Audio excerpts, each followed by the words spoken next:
اللہ کے نبی صلی اللہ علیہ وسلم کبھی اپنی ذات پہ غضبناک نہیں ہوئے، لیکن جب معاملہ اللہ کے حکم کے آتا تو چہرے کا رنگ بدل جاتا، چہرے کا رنگ بدل جاتا۔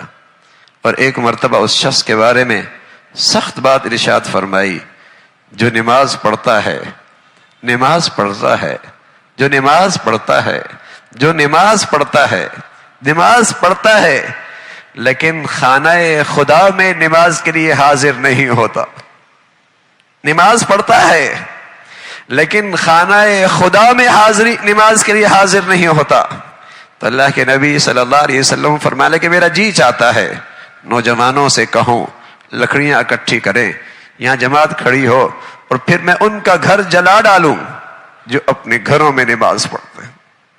خانہ خدا کی یہ عظمت، اسلامی معاشرے، مسلمان سوسائٹی میں نماز، مسجد میں یعنی کہ یہ اہمیت، نماز پڑھتا ہے۔ اور آج کیا حال ہے؟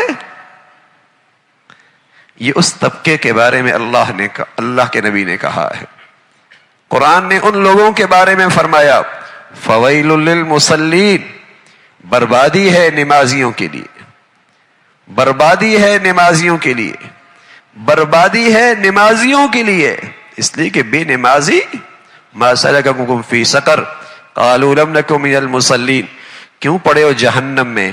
کہنے لگے لم نک من المصلین، نماز نہیں پڑھتے تھے۔ ما سلککم فی سقر قالوا لم نک من المصلین، کیوں پڑے ہو جہنم میں؟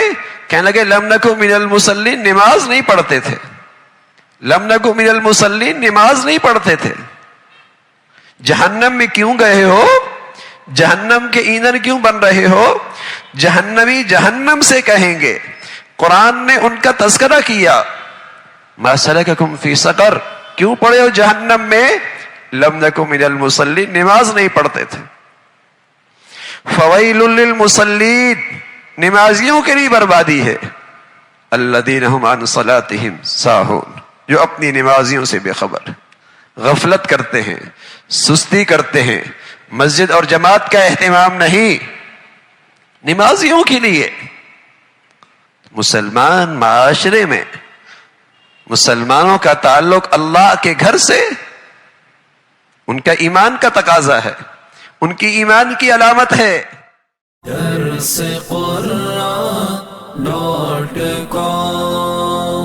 www.darsequran.com